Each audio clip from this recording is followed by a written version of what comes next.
જય માતાજી.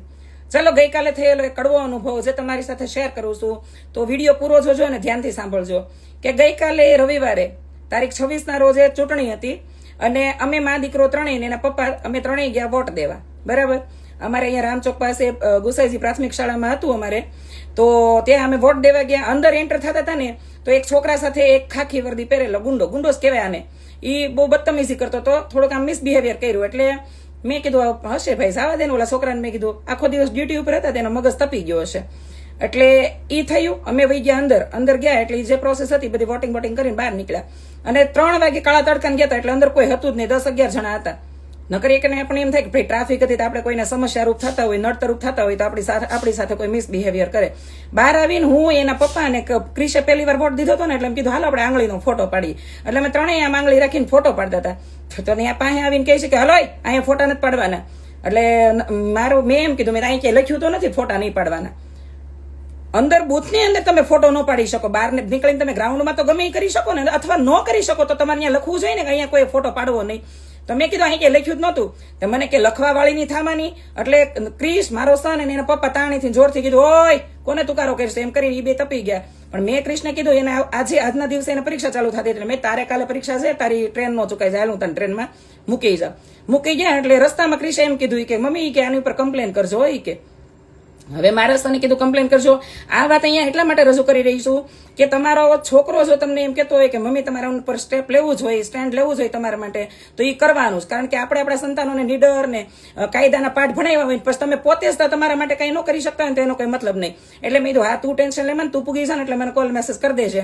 રિટર્ન થઈ એટલે મેં પેલા ફોન કર્યો મારા ભાઈને. ના પેલા તો એક મારા મિત્ર એડવોકેટ છે એને કર્યો. મેં મારામાં શું કરવાનું એ કે કાંઈ નહીં 112માં કોન્ટેક્ટ કરી કોલ કરી દે. એટલે એમાં મેં કોલ કર્યો એટલે ત્યાંથી લોકોએ એવો મોડો પ્રતિસાદ આપ્યો કે બેન તમે મત દેવા ગયા હોય ત્યાં તમે કે બૂથ ઉપર તમે ફોટો ન પાડી શકો. પણ મેં તો અંદર ન પાડી શકી, બહાર તો પાડી શકવી ને, અને કદાચ બહાર ન પાડી શકવી તો મેં અહીંયા લખવું જોઈએ ને કે અહીંયા કોઈ ન કરવો, ફોટો ન પાડવો. અમથા તો મોટા નેતાઓ બેતાઓ આવે તમે પટનારાના ફોટા પાડો છો તો કાયદો કહી ને કે અમારા માટે અલગ ને એના માટે અલગ.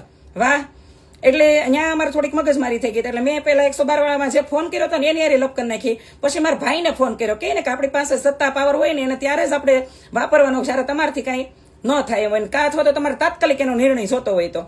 એટલે મેં કીધું મારે સ્થાનિક પોલીસ સ્ટેશને ફરિયાદ નથી કરવી, પેલા નહીં મારા ભાઈને ફોન કરું. એટલે મેં મારા ભાઈને ફોન કર્યો. ભાઈને અહીંયા કોઈનું નામ ડિક્લેર એટલા માટે નથી કરતી કારણ કે મામલો હવે માફી આવી ગયો હતો, રફે દફે થઈ ગયો હતો. પણ અહીંયા મારે એક મેસેજ આપવો છે એટલે મેં વિડીયો બનાવ્યો છે. તો મેં મારા ભાઈને ફોન કરીને કીધું, મેં કીધું ભાઈ આનું શું કરવાનું છે? એટલે ભાઈ કાલે ચૂંટણી હતી એટલે એ એમાં જ હોય. એટલે ભાઈ એમ કીધું તારે શું કરવું છે એ મને કહે. મેં એને કે કોર્ટ સુધી ન પૂગવું હોય મારે, મેં કમ્પ્લેન કરવી, અરજી કરવી, પછી એના ઉપર FIR ફડાવી, પ્રેશર કરાવી. અને આપણે બધા તમને ખબર હશે ને કેવા કેવા બેઠા હશે. સામાન્ય નાગરિકને તો ગણતા જ નથી. કા લાગવક ને કા રૂપિયો હોય તો જ તમારી FIR દર્જ કરે. એટલે મેં ત્યાં સુધી જાવું અને મને વાતે ભૂલાઈ જાય ને અંદરથી મેં વિસરાઈ જાય તઈ ઠેઠ ન્યાય મળે એનો કોઈ મતલબ નથી. એને મેં આજ મારે જયારે તુકારો હુકારો કર્યો છે ને અપમાન કર્યું છે, મને રાતે નીંદર નહીં આવે. મેં આજ ને આજ જ આનો મારો નિર્ણય જોઈએ એમ. એટલે મારા ભાઈ કે હાલ હું છે ને ઉપરથી જાણી લઉં કે ત્યાં ફરજ ઉપર કોણ છે. એટલે એને ફરજ ઉપર જાણ્યું કે અમારા સમાજનો જ પાછો છોકરો હતો. બોલો. એટલે એને એમ કીધું કાંઈ વાંધો નહીં કે તું એક કામ કે તું અહીંયા સ્કૂલે જાય કે અને સ્કૂલે બહાર એને બોલાવી લઈ એમ. નહીં કે મારા ભાઈ પેલા એવું કીધું કે ઈ તને ફોન ઉપર માફી માંગી લઈ તો હાલશે. મેં નહીં, મેં અપમાન જાહેરમાં કરવાનું, માફી ફોન ઉપર માંગવાની. મેં જ્યાં અપમાન કર્યું ને એ જ જગ્યાએ માંગે. અને ત્યાં તો અત્યારે મત ચાલુ હતું, કેટલું ટ્રાફિક હોય હાંજકનું. એટલે મારા ભાઈ કે કાંઈ નહીં હાલ. પછી એને અહીંયા બહાર બોલાવ્યા એટલે મેં એમ કીધું, મેં તમને એટલી ભાન પડે છે મેં કે લેડીઝ અરે વર્તન કેવું કરવાનું, લેડીઝ માટે કાયદાઓ બહુ સ્ટ્રોંગ બનાવો. પછી જયારે લેડીઝ પોતાના કાયદાનો ઉપયોગ કરવા માંગે ત્યારે મેં તમારી જવાબ મેં દાવા મોડા જવાબ દઈ ગયો છો. એટલે કે ઓલા ભાઈ જે વચ્ચે પડ્યા હતા ને કે જવા દો ને કૃષ્ણાબેન કે આપણે બધા નાયતે ભાઈઓ છે. મેં અપમાન કર્યું તો યાદ નહોતું કે નાયતે બેન છે એમ. પછી તોય ઓલો એટલો બધો એનો મેલ ઈગો હર્ટ થઈ ગયો છે તો એ માફી માંગતો જ નહોતો. બોલો. પછી હારે જે મોટા ઈ સાહેબ હતા ને અધિકારી એને એવું કીધું કે ભાઈ તમે જવા દો કૃષ્ણાબેન, એના હાટાનું હું માફી માંગુ. મેં તમે શું કામ એના મોઢા મત ભીરાશ મેં કીધું. અને મેં ચોખ્ખું કીધું, મેં આ તે વર્દીનો પીરિયડ નતો, એક ઝાપટીટી જાત મેં આ વર્દીનું માન રાખ્યું છે મેં કીધું. એટલે કે રેવા જો સોરી કે હાલો તમને થમ્સઅપ પીવડાવો. મેં થમ્સઅપ ગઈ તમારી માય, મારે એવું બોલવું પડ્યું. એટલે મેં એવું વિચાર્યું કે આપણી પાસે મેં હમણાં વિડીયો કે લાઈવ કરી નાખ્યો તો હા દૂધને પાણી થઈ જાય કે કોનો વાક છે કે નહીં એમ. તો એવું એને બિહેવિયર કર્યું મારે. પછી માફી માંગી લીધી. પછી કે તમને હાલો થમ્સઅપ પીવડાવો, તમે ઠંડા પડો. મેં કીધું નાયતે ભાઈ છો એ તને અત્યારે યાદ આવ્યું, નાયતે હું બેન થતી હતી તે યાદ નહોતું એવું. પછી માફી માંગી. કહેવાનો અર્થ એવો છે કે જ્યારે તમે તમારા છોકરાઓને નિડરતાના કે કાયદા કાનૂનના પાઠ ભણાવો અને પછી એ કાયદા કાનૂન આપણે પોતાને હાથમાં લેવાના થાય અથવા તો એ નિડરતા દેખાડવાના થાય ત્યારે તમારે પાછું પડી જાવ એનો કઈ મતલબ નહીં. બરાબર? તો તમારા સંતાનની હાજરીમાં કોઈ તમારું અપમાન કરે તો એનો તાત્કાલિક જ નિવેડો લાવો અને તાત્કાલિક એના ઉપર સ્ટેપ ભરો. અને તમારા જેટલા હગાવાલા બહુ પહોંચવાળા હોય ને એને ત્યારે અજમાવી જ લેવાના. જેવી રીતે દ્રૌપદીએ નાદ કર્યો તો દ્વારિકામાં બેઠેલા કૃષ્ણને કે હે કૃષ્ણ, હે યોગેશ્વર, હે ગિરધારી, મારી રક્ષા કર, મારી લાજ બચાવ. અને એના ભાઈએ કેમ તરત ને તરત ચીર પીર્યા હતા. એવું જ મારા ભાઈએ કાલ મારા માટે ચૂંટણીનો માહોલ હતો, એના વચ્ચે મારા માટે સ્ટેન્ડ લીધું, મારા માટે તરત ને તરત ન્યાય અપાયો.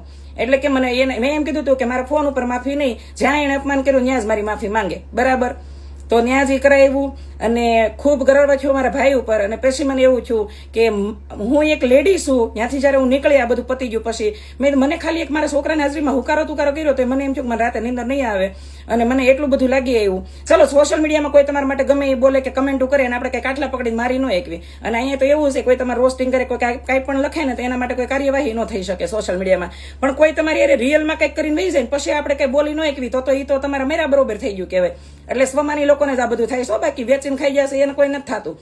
એટલે મને એમ થયું કે મને આવું થયું તો દ્રૌપદીને કેવું થયું છે, પોતાના આખા પરિવારજનોની હાજરીમાં એને આટલી બધી એનું અપમાન થયું, એની ચીર હરણ સુધી એની વાત વહી ગઈ તો એને કેવું થયું છે. પછી આપણે એમ કે દ્રૌપદીએ કુરુક્ષેત્રના રણ મેદાન મંડાવી પડ્યા, પણ કરે જ ને. સ્ત્રીના આત્મસન્માન કઈ વેલ્યુ ન હોય તો સ્ત્રીને મહત્વ આપીને એને પૂજા શું કામ કરતા હશે? એટલે આ બધા છે ને વર્દીની આડમાં બેઠેલા ગુંડાઓને આ વાત લાગુ પડે છે, બધાય નથી પડતી. બરાબર? અને સામાન્ય નાગરિકના અધિકાર અલગ હોય ને પછી અમુક એવા અધિકારીઓ આવે કે રાજનેતાઓ આવે એના અલગથી માન સન્માન ફોટા બોટા કરો છો તો આવી દોગલી રાજનીતિ કરવામાં હરખી કરો. કાયદા કાનૂન કરવા હોય ને તો બધા માટે હરખા જ હોવા જોઈએ. સમજાય એને વંદન. અને જેને મારી વાત રાઈટ લાગી હોય ને એ શેર કરજો આ વિડીયો. અને પોતાના સ્વમાન માટે અને પોતાના કાયદાઓને સમજો. લેડીઝ માટેના કાયદાઓ બહુ સારા છે અને એના માટે લડવા માટે ભલે ગમે એટલું બળ લગાડવું પડે પણ લગાડી ગયો, પણ સ્વમાન માટે લડી લેવું અને સ્વમાન માટે ગમે એ જગ્યા હોય ત્યાં એને કહી દેવાનું ભાઈ 1 2 3. જય માતાજી.